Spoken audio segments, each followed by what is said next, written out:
If you were about to win a house but you had to pretend to be married, would you do it? Discover this entertaining story. But be careful because, as always, there are spoilers. Meet Yumi Ri, a young advertising designer. She walks in energetically to present her logo for the Blue Crab Festival in front of a group of men. They respond with tasteless jokes and dismiss her work. She stands her ground firmly and defends her proposal despite all the mockery. The argument escalates and ends with her and Miri Design Studio being expelled from the company and the bidding process, leaving her without a contract or any support. While trying to recover professionally, Miri moves forward with her wedding plans, shopping for rings, and excitedly booking the honeymoon.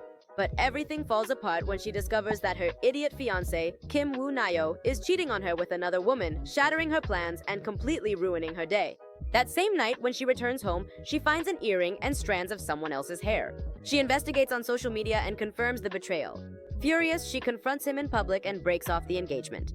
But there's a much bigger problem. The marriage is already registered and the divorce won't be processed for another month, leaving her legally bound. A month later, another Woo Ju appears, but not her ex. This time it's the wealthy grandson of the Myeongsodang Bakery, a business with 80 years of history, who is used to the spotlight of the family business. That night, he runs into Miri, who is drunk after being scammed on a rental and urgently needs to move. And she also gets hit with some branches. Then, an accident happens. He hits her with his car and, trying to help, gives her his number. When she hears his name, she thinks he's her ex and hits him repeatedly, confusing their identities and escalating the tension. But it seems that not everything is bad luck because a few days later, a construction company holds a raffle for a luxury house for newlyweds, and fate finally plays in Miri's favor. She ends up winning. To claim the prize, they ask for a marriage certificate. It might seem impossible since she broke up with her ex, but he never filed the divorce papers. Legally, they are still married, opening a door she never expected to use. Excited, she downloads the certificate and takes it to the company, where they clarify that both spouses must be present to receive the house and participate in the advertising campaign. She tries to contact her ex, but he doesn't respond. At that moment, she receives a message from the other Wooju and an idea begins to take shape, asking him to be her fake husband, taking advantage of the fact that they share the exact same name. So, without wasting any time, she goes out to find him, determined to carry out her plan. On the other hand, Wooju keeps dreaming over and over about a car accident in which his parents died. Someone is watching the scene, but their identity remains a complete mystery. When he wakes up, he runs into Miri, who then proposes that he pretend to be her husband in order to secure the house. He reacts harshly, accuses her of trying to commit fraud, which is true, and threatens to report her if she insists, shutting down any negotiations for the time being. At the bakery, his grandmother, Pil Myung, names him the new head of marketing, replacing his cousin Yoon Soo. Mijun, Yoon Soo's mother, explodes and accuses him of being the family favorite, igniting internal tensions. Finally, the next day, Woo Ju takes the position and, in a meeting, discovers that the copyright for the packaging of a new product, previously managed by Yoon Soo, has expired and the launch is now at risk. And it turns out that the hired designer is none other than Mi Ri, who demands 50 million for the rights following Yoon Soo's suggestion, whose goal is to sabotage his cousin and sink his management. Determined not to lose the house, Mi Ri confronts her ex's family. Her ex-mother-in-law insults her and makes it clear they won't help her, forcing her to look for another way out. Shortly after, she attends the negotiation meeting with Woo Ju. Pressed by his grandmother and desperate to resolve the rights crisis, he agrees to Miri's fake marriage, but only to buy time and save the launch, marking a rather uneasy alliance. After this, the couple shows up at the company using fake names and wearing masks to avoid being recognized. There they meet Sang Hyun, an employee of the contest, who informs them that they cannot sell the house for 90 days, so they will have to live together for at least that period. To make things even more complicated, he reveals that he is their neighbor and will visit them regularly to check on their compliance. With these conditions set, they move into their new home in a luxurious neighborhood. They run into Wooju's aunt and cousin who look at him suspiciously, even more so when Sang-hyun asks about his wife, putting immediate pressure on their cover. Mi-jun and Yoon-soo almost catch the couple settling in, but Wooju barely manages to slip away. The scare forces them to rethink their strategy, so they decide that Miri will be the one to move elsewhere since it makes no sense for Wooju to disappear after being seen. This move is meant to protect their alibi, although it exposes them to new suspicions. With no better option, Miri settles into a rather unsanitary motel, trying to keep a low profile. The next day, she shows up impeccably for her first meeting with Wooju and the Mi-jun's Songdang team. determined to fulfill her role and control the project's narrative. Her professionalism stands in stark contrast to her precarious current situation, raising the emotional cost of the plan. Later, they go to a work dinner where the raffle Miri won becomes the main topic, and to prevent anyone from digging into the winners' identities, the duo skillfully steers the conversation away. When the evening ends, a subordinate corners Miri and assumes she'll pay the bill since she's the new one. She tries to do so, but her cards are maxed out. Wooju shows up just in time and pays without hesitation, and Miri starts to see him as a chivalrous man, different from her other colleagues, planting the seed for a new dynamic. True to this gesture, Guyu takes her, already drunk, back to her hotel and gets ready to leave. But suddenly he hears Mary scream and immediately rushes to help her, fearing the worst. When he arrives, he sees the receptionist on top of her and reacts with a direct punch. Mary stops him right away and explains that the man was only treating her foot, which had been burned by boiling water, causing a misunderstanding that complicates things even more for them. Because of the incident, both are kicked out of the hotel and Mary is forced to sneak back into the mansion. Sang-hyun discovers them and becomes suspicious when he notices that only Mary's things are scattered throughout the house. He warns them that he will return in a couple of days with a colleague to check that everything is in order, leaving our couple with a very narrow window to reinforce their cover story. To dispel any doubts, Mary and Guyu do a photo session. He wears a sharp suit and she a wedding dress, pretending they have just gotten married. As they're about to leave, a colleague named Sejong recognizes Guyu, and to hide, he kisses Mary. She immediately pulls away, and a tension arises between them that they can't name, but it changes the entire dynamic of this deception. Then the day finally arrives when Sang-hyun is coming to inspect, so the couple frantically decorates the house to make it look more homey and like that of newlyweds.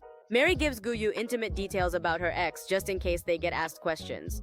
As he listens to her, Guyu starts to despise the man and comforts her with a comment that hints he wants to take his place, hiding it like a dangerous spark. In the end, unfortunately, all this preparation turns out to be useless, as Sang-hyun cancels at the last minute. With the afternoon free, the two of them share stories from their lives.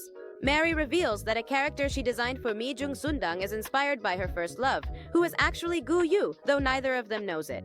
He confesses that he has never been in love and therefore doesn't have a first love, leaving an emptiness in the present that now seems to be starting to fill.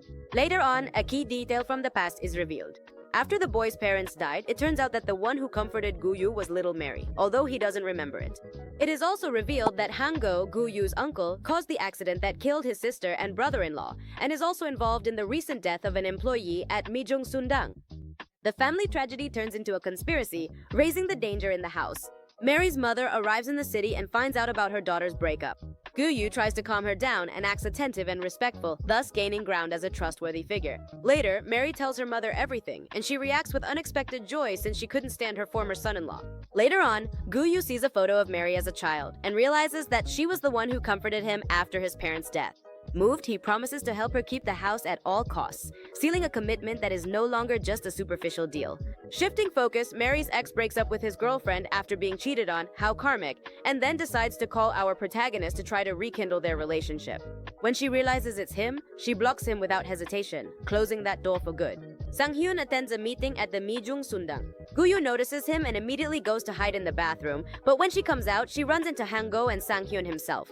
The latter, not understanding the situation, pretends not to know Guyu, instinctively protecting her secret. A few minutes later, they talk in the elevator. Sang-hyun deduces that Guyu is hiding the house situation because it's a private matter and promises to keep this secret. Outside, they run into Mary and instantly resume their roles as a married couple until Sang-hyun leaves. To avoid any slip-ups, Guyu suggests to Mary that they call each other at least 4 times a day and keep each other updated. In reality, what she really wants is to hear her more often, though she doesn't dare admit it. That afternoon, they have a meeting with one of Mary's friends, and 2 revelations come to light. She confesses that she fell in love with the boy she helped years ago, not knowing that this boy is now Guyu. He smiles as he listens to her, keeping quiet. Days later, on the anniversary of his parents' death, Guyu hears Mijung blaming him for the accident, arguing that his father was distracted talking to him while driving. Because of this guilt, his grandfather sent him to the United States, a wound that still weighs on him. That same day is poor Guyu's birthday, and Mary invites him over for dinner at her house. She cooks many dishes. They're not perfect, but they warm his heart, because since his parents died, no one had congratulated him. Later on, they play and run around the house. She accidentally falls onto his chest and they end up just inches away from kissing, holding back the impulse, while the tension continues to pulse silently between them. Unfortunately, this scene is witnessed by the other Wooju, that is, our protagonist's ex, whom we'll call Wooju number 2. After this, the guy knocks on the door insistently and the couple hides until he leaves. His arrival unsettles Mary, who listens to Wooju's advice not to complicate things and to seek an agreement. The intrusion, however, signals a dangerous persistence that seems like it won't stop. The next day, her ex waits for her outside her workplace. He says he wants to get back together with her, claims he's thought things over, and that he left his girlfriend because of the love he has for Mary. She knows he's lying and keeps her distance, even though public pressure surrounds them and threatens her facade. At the office, Wooju admits that he was wrong to suggest she talk to her ex because he hasn't lifted a finger to help get the house. In the end, he promises to help her until everything is resolved. That night, Wooju number 2, or the cockroach, breaks into the house again after seeing Mary with Wooju and accuses her of cheating. He forces his way in, demanding to see the new boyfriend, but when she tries to throw him out, she causes him to slip and hurt his arm, so she decides to take him to the hospital, trapped by guilt and convenience. At the hospital, Wooju number 2 exaggerates his injury and demands that Mary take care of him that night, claiming his family is out of town. He even promises to forgive her infidelity if she stays, which angers Mary, powerless in the face of this blackmail. There, Wooju, or our leading man, sees her by chance and angry scolds her for not telling him and reluctantly helps Wooju number 2 back to his room. A few minutes later, Mary asks why he's upset. He confesses that he's jealous, that he likes her, and that he can't stand seeing her with other people, especially not with her ex, laying his heart completely bare. Surprised by his confession, Mary lists the reasons why they couldn't be together, and one of them is financial responsibility, a point that makes Wooju uncomfortable and leaves him speechless. She can't leave because she has to deal with a work emergency, so she stays to take care of her ex, Wooju number 2, who insists that Mary will soon come back to him, cracking the peace the couple was trying to build. Changing the subject, Hanku sets a cold and calculated trap. He tricks Pilnung into investing in a non-existent project in the United States, all with the intention of siphoning off every cent. He presents neatly organized documents and convincing numbers to avoid raising suspicion. Pilnung falls for his plan and authorizes the transfer of the money. Unknowingly, he ends up in the hands of his own relative while the risk grows without anyone noticing. Returning to the main issue, Wooju number 2's mother and sister come back and shake things up. With no better plan, he asks them for help to win Mary back. They call the young woman and demand that she go to the hospital to take care of her ex, pressuring her with the past.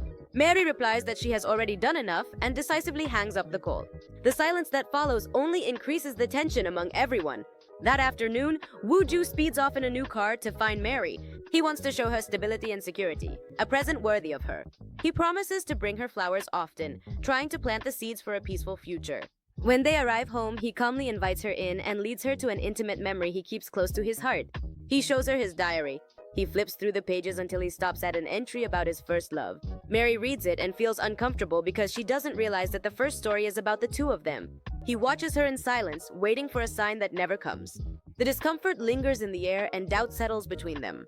Girl, open your eyes. Later, they run into Jin Ki-hyun, Wooju's friend and a renowned doctor. He tells her everything that happened, even about the mansion raffle, hoping for some advice. Jin Ki-hyun begs him to stay away from the matter because if the police find out, he could be accused of fraud. Wooju finds himself caught between his desire and the danger as the word crime sinks in deeply. Then Jin Ki-hyun talks to Mary and without meaning to, reveals that Wooju is Pilnung's grandson. For Mary, this carries a particular weight. She knows that Pilnung is related to the couple who died in the accident. The connection sparks in her memory, and she realizes that this Wooju is the same boy she once comforted. Jin Ki-hyun adds that he helps her because he feels indebted to her, leaving Mary with more questions than answers. After that conversation, Mary travels to her hometown to clear her mind and visit her mother. Wooju finds out and quickly goes to her house, determined to be by her side. There, Mary confesses to him that his family is not to blame for her father's death, finally letting go of a burden she had carried for a long time. Devastated, Wooju promises to help her get through everything and seals his promise with a kiss that binds them even more. That night, the couple walks through the countryside under a sky dotted with stars. Wooju confesses that he tried to contact her several times after the accident, but never had the courage. Mary replies that she loves her father and is grateful to have shared good moments with him.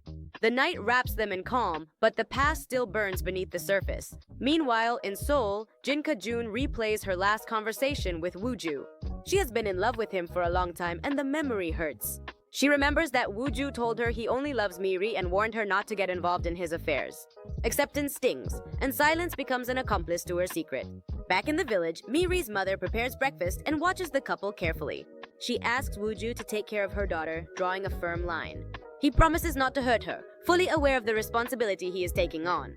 Later, the three of them visit Miri's father's grave to pay their respects, and the shared mourning binds them together as much as it sets them apart. That same afternoon, they go to the beach and walk to the rhythm of the waves. Miri tells him that she wants to leave the mansion so as not to get him into legal trouble. She wants to protect him and also protect herself. He listens without interrupting, but the sea does not drown out the unease growing between them. Back in the city, the cockroach, Wooju number 2, investigates Miri's new boyfriend's job, follows leads, asks questions, and taps into his contacts. He wants to shake the ground beneath his feet to regain some control. And the idea of sabotaging him seems like a way out, even though the plan hasn't taken shape yet. So he goes to the place to try to get him fired. However, he hears that Wooju is the intended heir to the company, so they'll never fire him. The comment throws him off, and his frustration is visible in every gesture. He realizes his options are shrinking, and the humiliation pushes him to look for another way. Meanwhile, Pil-nung invites the marketing team to dinner at his house. He talks to them about the value of honesty, looking each one in the eye with intention. Wooju and Miri feel guilty for hiding their relationship and avoid meeting each other's gaze. The table, immaculate, becomes an uncomfortable mirror, and the weight of the secret no longer fits in the room. But changing the subject, Wooju's second mother insists that her son collect the insurance money for his accident. He reluctantly agrees and reviews the documents. As soon as he discovers that Miri is the sole beneficiary because she pays for the insurance. If he wants to change the beneficiary, he has to present the divorce certificate, but they're still married, and this fact sparks a clever idea in him. Upon discovering that he's still married to Miri, Wooju number 2 takes it as a sign that she still loves him. Oh, if only he knew.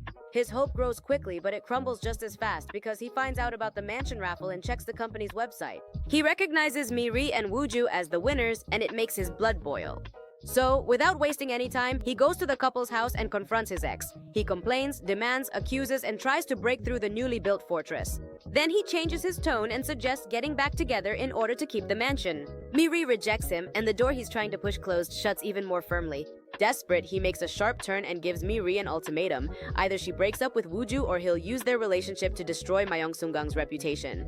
Trapped, she accepts his conditions and sinks into sadness. In the days that follow, she tries her best to ignore Wooju, and the wall between them rises brick by brick. Meanwhile, on another front, Wooju discovers that the company his family invested in the United States, on Han-gu's recommendation, has been closed for some time. He follows the money trail and finds a name, Jessica. All the money sent ends up in her account and the pattern becomes clear, although he still can't prove it. Jessica is Han-gu's mistress. Together, they plan to get married after his divorce from Mi-jung and run away with as much money as possible. Ambition sets the course and the deadlines are getting shorter. The scheme is underway and the damage is aimed at everyone. The next day, Wooju invites Miri on a picnic, sets up the place, takes care of every detail, and tries to reconnect. But she asks to end the relationship, saying her family would never accept her. She leaves before he can respond, leaving all the unspoken words hanging in the air. Our leading man, not fully understanding what happened, apologizes for not considering her feelings and leaves the door open for her to talk whenever she wants. Miri reads the message and starts to cry, as guilt and fear tighten her chest while the silence between them grows. On top of this, Miri has to deal with Wooju number 2, who insists that half of the mansion belongs to him. He threatens to reveal her secret if she doesn't get back together with him. Wooju intercepts him and stops him immediately. He tells him that he won't leave Miri and intimidates him with a recording where he's heard making threats, which makes him an accomplice. The risk shifts sides and now the pressure is on the blackmailer. A few days later, Pil-nung organizes a party. Our Wooju and Miri attend as a couple, confident that neither Sang-hyun nor his boss Sun-woo will show up. However, yes, both of them show up and the atmosphere becomes tense in an instant. What was supposed to be a celebration turns into an exposed chessboard. Miri tries to leave before anyone confronts her, but Pil-nung stops her in her tracks. He asks her about her relationship with his grandson directly and without beating around the bush. Sang-hyun overhears the conversation and starts putting the pieces together. He discovers that Miri has been lying all this time and his gaze becomes yet another threat.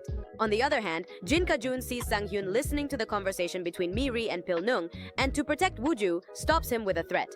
He tells him that he'll reveal his darkest secret if he tells anyone what he heard. Sang-hyun weighs the risk and backs off, but the warning opens up another crack in his world. Now, shifting focus, Pil-nung becomes suspicious of Han-gu. Before she can act, he gets ahead of her and reveals that the company in the United States doesn't exist. She desperately searches for her medicine, dizzy from such a betrayal. Han-gu tells her he switched them and Pil-nung collapses unconscious. The house falls silent and the danger stops pretending. Pil-nung is rushed to the hospital and falls into a coma. Han-go, following his plan, launches a smear campaign against her. In front of the family, he pretends to want to help the company as if he were the only support. Pilnung's assistant doesn't buy any of this and warns Wooju about the true nature of his uncle. A few days later, Jessica arrives in Korea with her son and prepares the final blow. The secret plan is clear. She and Hango will acquire the company and then sell it off in pieces. Wooju gathers the data and uncovers all of Hango's lies but doesn't have solid evidence. Time is running out and every move counts. That's why Wooju and Mary team up with Yunsu, who has discovered that her father plans to get a divorce. The son decides to take a stand against his father to stop this downfall, so they create a gap in the enemy's plan, and although the evidence is still weak, the next move will aim to expose them. Yunsu, pretending to talk on the phone, says out loud that Pilnung has woken up from the coma. She does this near Hang-oh, provoking exactly the reaction they expected. Hang-oh orders Jessica to go to the hospital and finish him off once and for all. She arrives, but the police stop her. The trap works and the net begins to close in. Everyone expects the police to arrest Hango as well, but he has erased all the evidence. They can't prove his involvement and he slips away through a legal loophole. Later, Hango talks to Wooju and blames poor quote-unquote Jessica for everything. But clever Wooju records the entire conversation and shows it to Jessica, convincing her to help him stop his uncle. Meanwhile, Hango continues destroying evidence that could link him to the murder of Wooju's parents. It seems that the race for the truth is speeding up before it's lost forever. Right after talking to Jessica, she stands up and reveals a tattoo on the back of her neck. It's the same one Wooju saw that day when his parents died, confirming that she was also involved in their deaths. Panicked, he runs into Mary's arms and tells her everything, seeking some support. Then he decides he can't wait any longer and goes straight to confront Hango. Finally, he confronts him, and this guy indifferently admits his involvement in the accident, claiming that the statute of limitations has already expired, convinced of his own impunity. But when he leaves the house, the police arrest him for embezzlement. His downfall begins from a side he didn't expect, but the greater truth is still searching for a way out. Wooju informs the police that Hango is also responsible for the murder of his parents. He presents as evidence a recording from the car's camera showing Hango planning the crime. The best part is that the deadline to file a report had not yet expired. Now, justice can finally catch up with the culprit. In court, Hango is sentenced to death for all his crimes, and the company regains its status, shaking off the shadow that had covered it. Pilnung wakes up from his coma, this time for real, and the relationship between our lovebirds becomes public. At the same time, Jin Ki-hoon and Sang Hyun strengthen a bond that grows with honesty. The fronts are closing in, but there are still unresolved matters. Yoon-soo visits her father in prison. She confesses to him that she knew about his infidelity, but never imagined the murder of her uncles. She cuts all ties with him and promises to take care of her mother. The family legacy is broken, and the son chooses a different path. At the same time, Mi-jun reconciles with Wooju, apologizes for having failed as an aunt, and commits to supporting him. The family finds a new way to support each other, but the outside world still threatens with another blow. Because even though everything seems to be getting back on track, Wooju number 2 can't find a job and looks enviously at the life of the other Wooju, convinced that it should be his. So he decides to reveal the whole truth about the fake marriage and the lottery scam in order to take the mansion for himself. The news hits like a bomb and the company's stock plummets once again. And that's not the only problem they're facing, as Sang-hyun and Sun-woo are also dealing with legal troubles because of the latter's decisions. Taking advantage of their supposed friendship, Sun-woo had Sang-hyun carry out illegal transactions and now wants him to take all the blame. The evidence links him directly, and the net is closing in on him. Meanwhile, Wooju number 2 is getting ready for a press conference where he plans to reveal everything. He arranges documents and rehearses his speech, determined to set the whole board on fire. But before he can begin, Sun-woo's men burst in, wrecking the place and handing him a lawsuit. Wooju number 2 breaks down and bursts into tears until Mary arrives. She encourages him to let go of the past and start over. She offers him firm but kind words and asks him not to sink any further. Back to Sang-hyun, he goes to the police and turns himself in. He reveals all the crimes committed by Sun-woo, breaking their false friendship. The truth changes hands and finally comes to light. Continuing with the events, Mary finally presents the divorce papers. She moves out of the mansion with Wooju to start a new life. They want to move forward, but there are still cracks between them that need to be sealed. Peace seems close, though it isn't complete yet. Meanwhile, Wooju's second family enters the scene and tells Pilnung everything Mary has done. The matriarch listens, weighs things up, and makes a decision. Despite everything, she approves of the relationship, though she admits she needs time. The future remains open, but with clear conditions. With this in mind, Wooju proposes to Mary. She happily accepts, like someone finally able to breathe after a long storm. They seal their decision with concrete promises and plans that now truly seem possible. The next step leaves uncertainty behind. A year later, under the gentle sunlight in a garden, the couple gets married surrounded by their loved ones. Among the guests are Sang-hyun, recently released from prison, and Jin Ki-hoon by his side. They walk hand in hand toward the altar, closing the chapter on their hardships. The ceremony marks a new beginning, and the past is finally left behind. In the end, all of this leaves an uncomfortable but real truth. No one escapes the shadows they carry, though no one is doomed to live under them forever either. Even the most broken find a moment to choose, to repeat the harm they received or to build something different. The choice doesn't erase what happened, but it determines what comes next, and that's where another way of life is born. And perhaps this is the question this story leaves us with. How many times do we mistake fate for resignation, when what we really need is the courage to take a different step? What would each of us do if we were in their place with the same burden, the same fear, and the same chance to start over? The answer remains open as the screen fades to black and the echo of their decision still lingers. If you want to share your opinion, you can do so in the comments section. In the meantime, I encourage you to watch one more story.